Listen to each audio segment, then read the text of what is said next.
In the manicured lawns of Crestwood Pines, Georgia, where every blade of grass seemed to bow to an unspoken code, two women found themselves at the mercy of a rulebook that turned a simple smile into a scandal.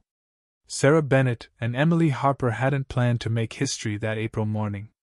They were just neighbors, caught in a fleeting moment of humanity under the relentless Georgia sun. Sarah, wrestling her overzealous Labrador away from the community mailboxes, her jeans streaked with dust and her coffee long gone cold, caught sight of Emily across the street. Emily, barefoot, clutching a crumpled architecture magazine, hid puffy eyes behind oversized sunglasses, the weight of a sleepless night still clinging to her. Neither expected their lives to unravel over a shared chuckle. It started with Tom Carver, the new guy in Crestwood, rolling a comically oversized grill down his driveway, his VY8ers glinting and earbuds blasting something loud. Sarah smirked. Planning to smoke out the whole neighborhood? Emily, catching the VYB, grinned. Bet he's got ribs for days. Tom laughed, shrugging. Caught me. That was Ida harmless, 3-second exchange, a spark of VY tie in a neighborhood that felt more like a museum than a community. No one lingered. No one schemed. But Crestwood Pines wasn't just any suburb. It was a fortress of order, ruled by the iron will of the HOA president, Margaret Voss, a woman who wielded bylaws like a scepter and saw defiance in every unapproved gesture. The next morning, certified letters arrived, crisp and ominous, sealed with the HOA's embossed crest. Sarah tore hers open, expecting a routine fine for her dog's leash mishap. Instead, she found a violation notice, saw Section 4.2 engaging in unsanctioned excessive social interaction without prior HOA approval. Incident recorded April 3, 8:14 a.m., Community Mail Station. Corrective action required. Saw Emily's letter, delivered hours later, was identical. Sarah laughed at first, the kind of laugh that masks disbelief. Emily texted her, Saw, did you get this too? What the hell is 4.2?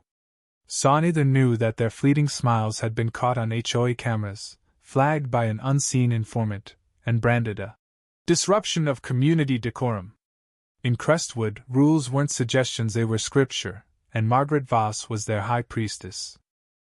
The absurdity deepened at the HOA meeting, held in the clubhouse's sterile glow, where mahogany chairs and stale iced tea set the stage for Margaret's reign. She entered at precisely 6 p.m., pearls gleaming, clipboard in hand, her face a mask of practiced authority. We're here to address a violation of Article 4.2, she declared, her voice slicing through the room. Sarah raised her hand. This is about a smile, Margaret. A joke with a neighbor. Margaret's gaze didn't waver. To preserve harmony, she said, violators will undergo corrective standing time 3 hours, hands bound, on public property, with signage. Emily's voice cracked. You want us to saw what saw? Margaret's response was chillingly calm. Saturday, 9 a.m., HOA lawn, wrists secured with duct tape, signs detailing their offense. Non-compliance? A due law $5,000 fine and EVY tie-in proceedings. Saturday arrived, the air thick with heat and humiliation. The HOA lawn, freshly mowed, gleamed like a stage. Margaret, flanked by board members, oversaw the spectacle as Sarah and Emily stood side by side, wrists bound with duct tape just tight enough to sting, just loose enough to dodge a lawsuit. Around their necks hung cardboard signs in HOA-approved font, Saw I disrupted community order. Saw neighbors pass by, some whispering, some filming, a few averting their eyes. A kid on a bike tossed a slushie that splattered Sarah's shoes, his laughter echoing as he sped off. For 3 hours they stood, sweat-soaked and silent, the duct tape chafing their skin. Margaret took notes, her pen scratching like a metronome. To the HOA, this was correction, not cruelty. To Sarah and Emily it was a public execution of their dignity, a warning etched in cardboard and tape. Saw, this is what happens when you smile without permission. Saw. The spark that ignited the fire came from a shaky phone VY Dale, uploaded by a teenager across the street. My HOA did this to 2 moms for talking to a neighbor. The caption read. By dusk, it was on Reddit. By dawn, it had exploded across social media: TikTok stitches, Twitter threads, Instagram rants. The HOA bound, the smile and punished, the duct tape justice trended as the internet churned with outrage and mockery. "Is this Georgia or Gilead?" one post screamed. "HOAs are just Karen cults with legal pads," another jabbed. The absurdity was catnip for a world hungry for scandal, but in Crestwood, the fallout was colder. Sarah lost her bakery job after her boss cited too much attention. Emily's daughter, Lily, hid in a school bathroom, taunted by classmates whispering, "Is your mom the HOA weirdo?" Their humiliation, meant to last 3 hours, became a shadow that followed them everywhere. Then came the email that changed everything. At 3:02 a.m., Sarah opened a message from Laura Mitchell, a retired federal prosecutor who'd seen the VY Rao VY Dale. Saw Ivory VYU'd the HOA bylaws. This wasn't just wrong, it was unconstitutional. "If you're ready, we can end this." Saw Laura, who'd traded courtrooms for gardening in North Carolina, was pulled back into the fight by her teenage daughter's insistence. "You said America protects freedom. This isn't freedom." By sunrise, Laura was digging through Georgia statutes and HOA codes, her old instincts roaring to life. Days later, she sat across from Sarah and Emily in a Crestwood cafe, her navy suit a stark contrast to their weary postures. "What they did violate your rights under color of law," she said, her voice steady. "This is a federal case." Sarah leaned forward. "You're saying this is illegal?" Laura nodded. "You're about to become the face of a civil rights lawsuit."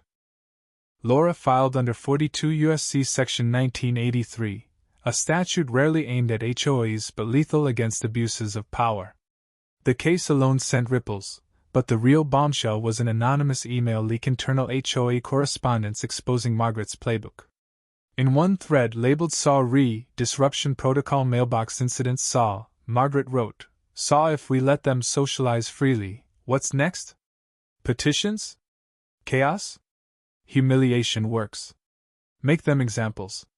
SAW another email dismissed legal concerns, SAW soft consequences breed disobedience. SAW the words were a chilling blueprint of control, and Laura wielded them like a blade, building a case that turned Crestwood into a national flashpoint. The story hit CNN, morning shows, and op-eds. The VY Deo of Sarah and Emily's ordeal replayed endlessly. The ACLU decried extrajudicial punishment. Petitions surged, demanding HOA reform. Lawmakers squirmed, distancing themselves from Crestwood's discipline. Margaret, defiant, told a local paper, "It was correction, not punishment. If structure offends, leave." Her words only fanned the flames. At a town hall, Sarah and Emily spoke, their voices cutting through the crowd. "This isn't about duct tape," Emily said. "It's about neighbors afraid to live." Applause erupted, and their story grew legs: panels, podcasts, Capitol Hill. 9 months later, the federal courthouse was a crucible. Judge Eleanor Hayes, a no-nonsense veteran, watched the VY Deo in silence, her glasses lowered as the room held its breath. Laura read Margaret's emails aloud, SAW humiliation works. Soft consequences breed disobedience. SAW the judge cut her off. "I've heard enough." Margaret, poised on the stand, faltered under Laura's question. "Is public shaming acceptable governance?" Her pause was deafening. The verdict landed like thunder, a win for Sarah and Emily. Due law $1.2 million in damages, mandated HOA reforms, and Margaret barred from leadership roles. The Department of Housing and Urban Development launched a nationwide HOA probe.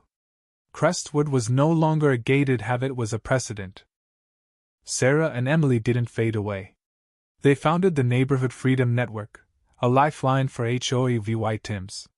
Stories flooded in, fines for flagpoles, EVY tie-ins over paint colors, cameras spying through windows. Their documentary, SAW Fences of Control SAW, won at Sundance. Emily's memoir, SAW Taped but Unbroken SAW, became a bestseller, its raw prose sparking book club debates. Sarah studied social work, vowing to heal communities.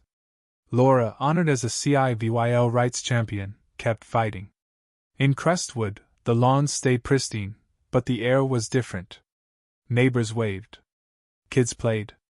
And every April, a picnic on the HOA lawn unpermitted, unscripted celebrated a truth Margaret Voss never grasped: a smile isn't a crime. It's where freedom begins.